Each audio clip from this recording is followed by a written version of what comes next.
la guerre en Ukraine avec LCI qui s'excuse après avoir nié à tort l'existence d'une manifestation de Florian Philippot. Commentant donc les images de la télévision russe, le présentateur Julien Arnaud avait affirmé que cette manifestation des patriotes samedi à Paris n'avait jamais eu lieu et qu'il s'agissait de propagande russe.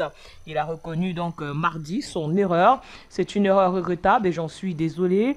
Nous le corrigerons naturellement ce soir. Le présentateur du groupe TF1, Julien Arnaud, s'est donc excusé sur Twitter mardi auprès de Florian Philippot.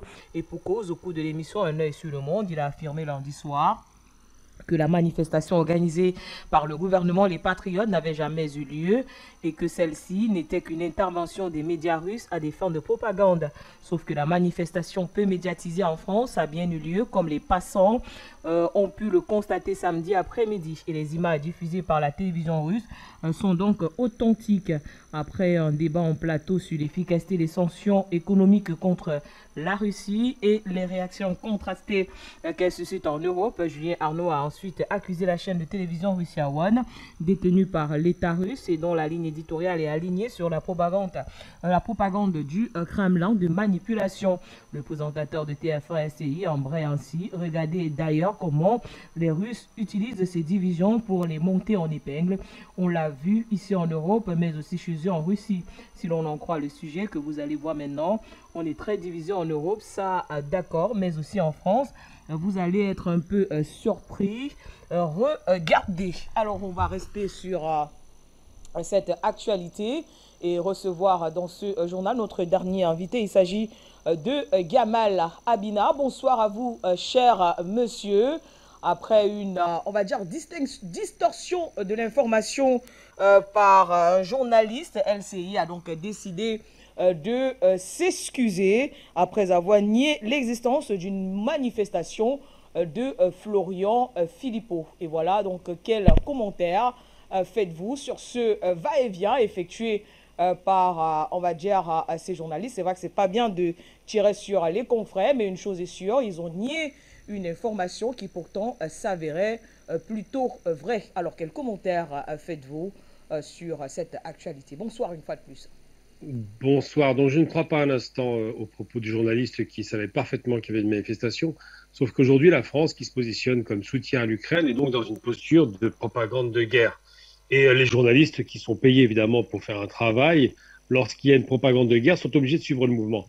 Il avait été affirmé, alors bon, je ne suis pas du tout fan de Florian Philippot et de son mouvement d'extrême droite, mais il est évident que dans cette manifestation qui demandait la destitution de Macron, un des griefs qui avait été porté contre le président était qu'il s'était engagé aux côtés de l'Ukraine et que ça coûterait en termes de paix sociale à la France, ça aurait des conséquences très lourdes et on les voit très bien puisqu'il y a l'inflation galopante et le prix de l'énergie augmente et il n'y a pas de bouclier pour faire face à cela.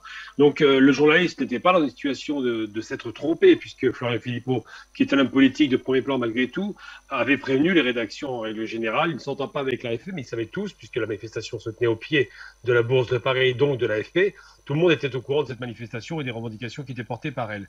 Mais il se trouve que Florian Philippot a beaucoup capitalisé sur la question des gilets jaunes et qu'aujourd'hui, sur la question de l'antipass, ou pass sanitaire, et aujourd'hui, là, il capitalise sur la question de la satisfaction, ou du moins de la colère sociale qui est en train de monter par rapport à la gestion de la crise vis-à-vis de l'Ukraine.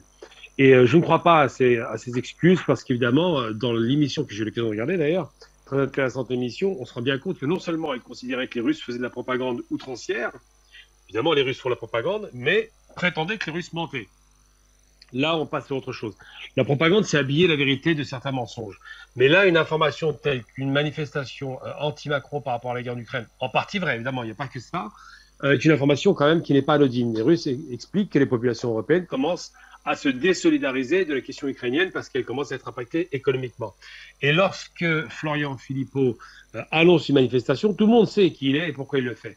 Donc le fait de croire ou de ne pas croire, soi-disant qu'il y aurait une manifestation en plein cœur de Paris, à la Bourse de Paris, c'est très difficile à croire. En revanche, les débats qui ont eu lieu le jour de cette émission, c'était de se moquer des Russes en disant, vous vous rendez compte, il nous faut croire qu'il y a une manifestation, il n'y en a pas. Donc il était très péremptoire ce jour-là. Il s'est trompé parce que c'est tellement énorme, vu que c'est un homme politique de premier plan, qu'il a fallu qu'il recule, parce que devant la vérité, évidemment, il faut savoir qu'une chaîne de télévision d'extrême droite qui s'appelle TV Liberté avait diffusé cette manifestation. Donc évidemment, il y a des traces filmées et plus encore, beaucoup de monde, une prise de parole publique, une estrade, bref, une vraie manifestation qui avait été d'ailleurs autorisée par la préfecture. Donc aujourd'hui, les Français qui sont dans une posture difficile parce que les sanctions contre la Russie ont été des contre-sanctions immédiates, c'est le peuple de France qui va subir, et le peuple européen en général, qui vont subir les conséquences de l'arrêt de Nord Stream 1 et 2 et de l'augmentation faramineuse des prix du gaz et du pétrole.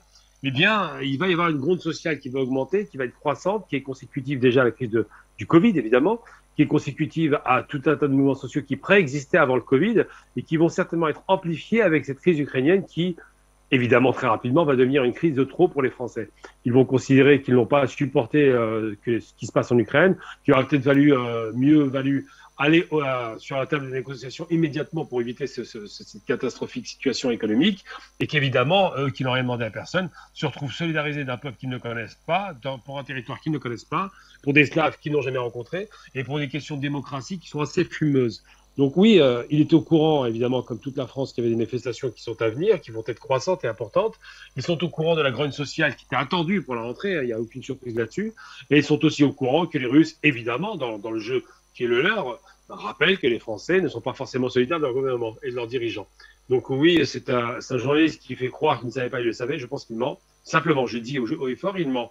Parce qu'il est payé par des gens qui ont intérêt à ce qu'il n'y ait pas trop de vagues par rapport à cette grogne sociale qui est liée en plus avec les Ukrainiennes, et que tout cela est une sorte de mélange un peu malsain de propagande, d'information et de contre-information qui conduit à ce qu'il se retrouve de façon assez ridicule à devoir dire la vérité, parce que Florian Philippot a immédiatement réagi au fait qu'on ait nié sa manifestation et que lui, qui est un homme d'extrême droite, n'a pas hésité à faire feu de tout bois pour faire entendre sa voix. Donc c'est ce qui s'est passé à Paris, c'est ce qui se passera de plus en plus. On voit bien qu'en Angleterre ça manifeste, en Belgique, un peu partout, en Hollande, en Allemagne bientôt, et que cette grogne sociale et populaire va faire que malheureusement pour les Ukrainiens, ils vont être abandonnés à nouveau, mais cette fois-ci, non pas en termes d'abandon direct militaire, parce qu'on a bien vu que les Européens ne sont pas intervenus, mais sur le plan économique, on va les abandonner purement et simplement à leur sort. Voilà où on en est aujourd'hui par rapport à cette guerre russo-ukrainienne. Et puis j'ai envie de dire que finalement, ce journaliste, dans son zèle et son excès de mépris qu'il avait affiché par rapport aux chaînes de télévision russes, eh bien, il a juste consacré un propos qui avait été tenu par Poutine, à savoir que l'Occident est l'empire du mensonge.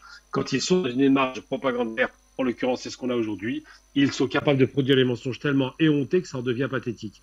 Et je serais prêt à croire, si jamais un sondage est fait aujourd'hui par rapport à la popularité de Zelensky et de la cause ukrainienne, je suis prêt à croire que l'immense majorité des Français sont contre-fiches aujourd'hui parce qu'ils sont plus intéressés par le risque qu'il y a d'avoir froid en hiver avec des restrictions déjà annoncées par M. Macron, qui est déjà en train de dire qu'il y aura 5 niveaux de restrictions. Donc, il a menti sur la réserve de gaz que la France possède, soi-disant. Et il explique que ce sont les Français qui vont se faire taper sur les doigts si jamais ils ne font pas d'efforts pour accepter d'avoir froid en hiver. Ce qui est quand même extrêmement particulier quand on est un président d'une puissance aussi importante que la France, 7e puissance mondiale, tout de même. C'est quand même très surprenant d'entendre ce genre de choses. Mais aujourd'hui, effectivement, on est à la croisée des chemins, à la croisée des destins. Je pense que la dernière mandature, parce que ça d'ailleurs pour Macron, qui va arriver, risque d'être très mouvementée, puisque ça a déjà été très difficile pendant 5 ans. Là, ça va être catastrophique, vu les choix politiques. Et si je devais donner un conseil à M. Macron et à son gouvernement, qu'ils aillent immédiatement pousser les escaliers des négociations afin de rétablir une relation cordiale avec la Russie.